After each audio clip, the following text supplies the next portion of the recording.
Selamat hari Jumat, Bapak Ibu yang diberkati Tuhan. Bagaimana kabar di hari ini?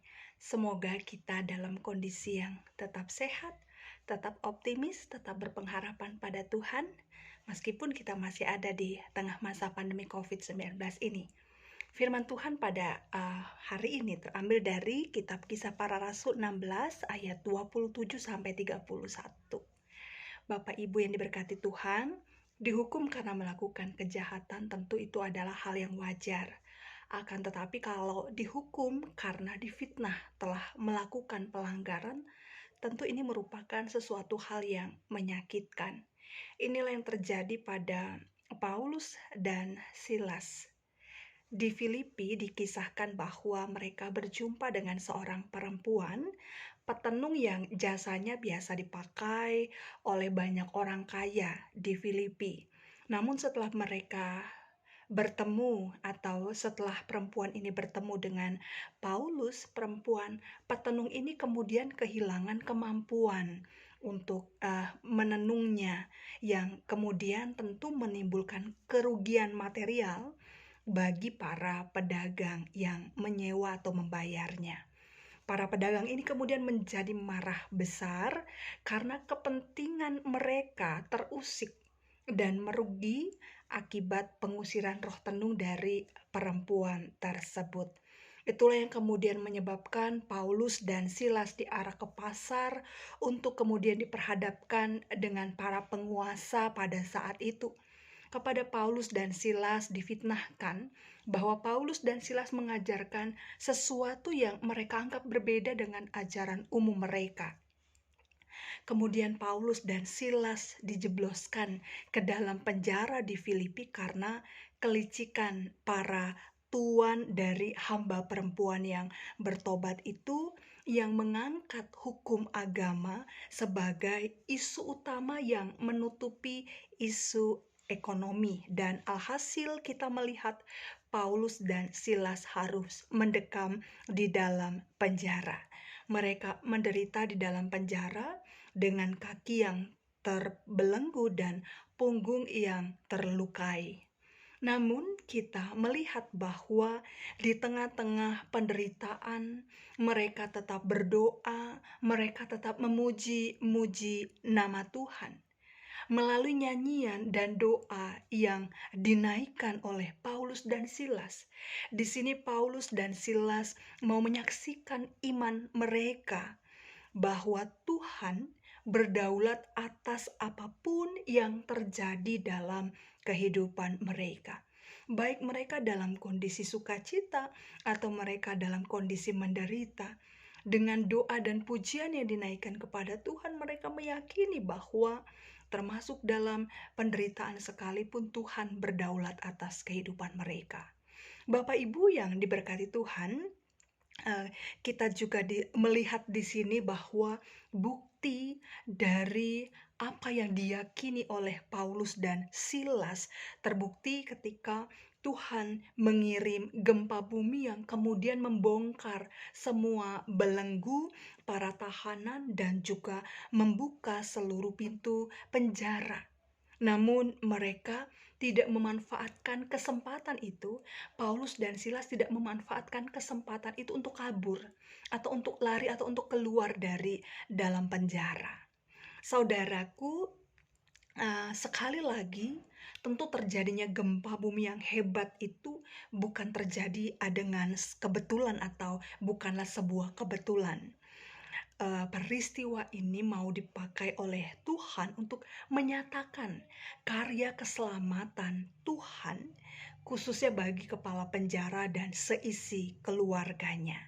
Karena ketika kepala penjara ini mengetahui bahwa pintu penjara itu telah terbuka, kepala penjara tersebut berniat untuk mengakhiri hidupnya dengan bermaksud bunuh diri.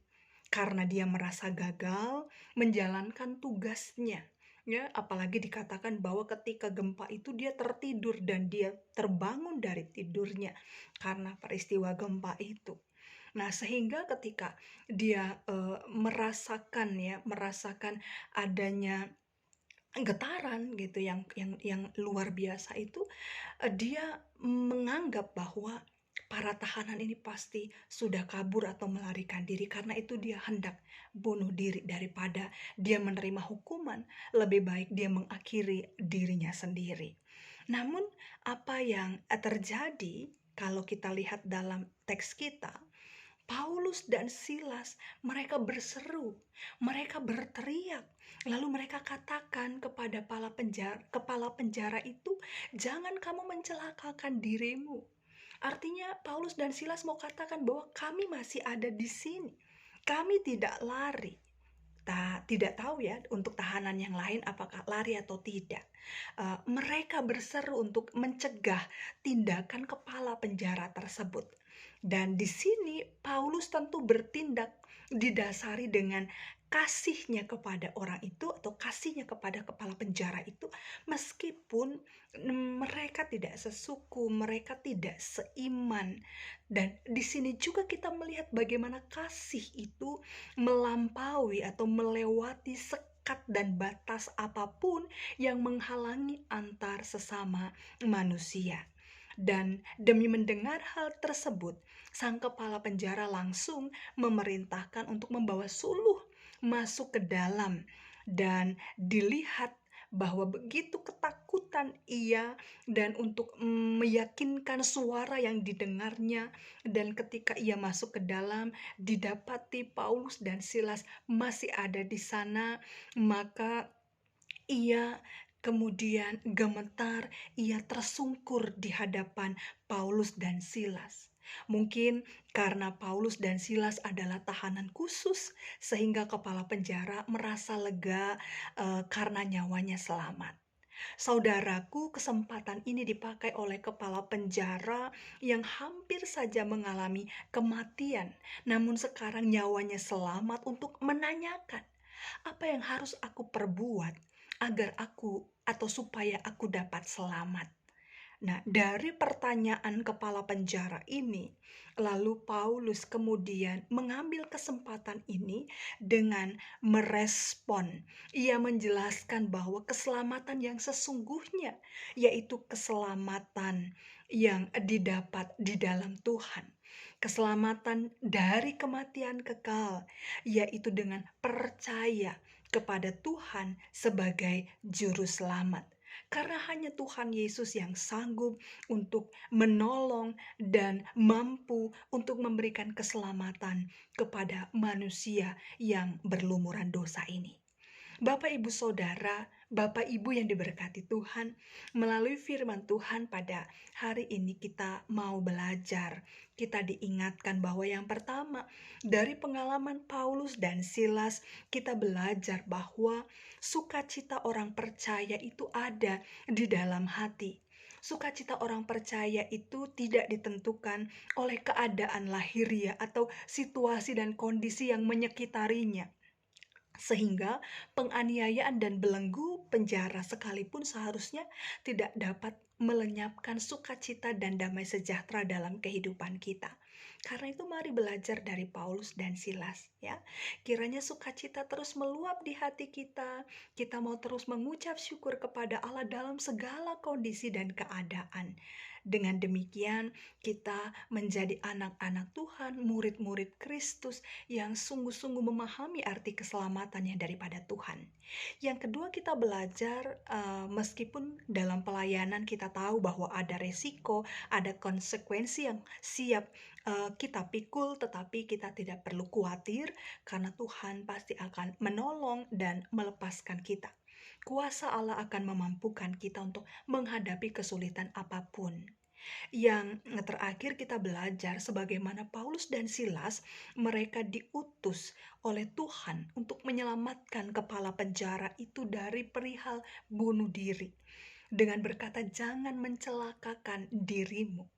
Di sini kita pun diberi tugas yang sama oleh Tuhan, ya, agar melalui kesaksian hidup kita, melalui tindakan dan perbuatan kasih kita kepada sesama, kiranya orang lain pun dapat terhindar atau dapat terluput dari perilaku-perilaku negatif, dari perilaku-perilaku yang merugikan diri mereka atau hidup mereka sendiri.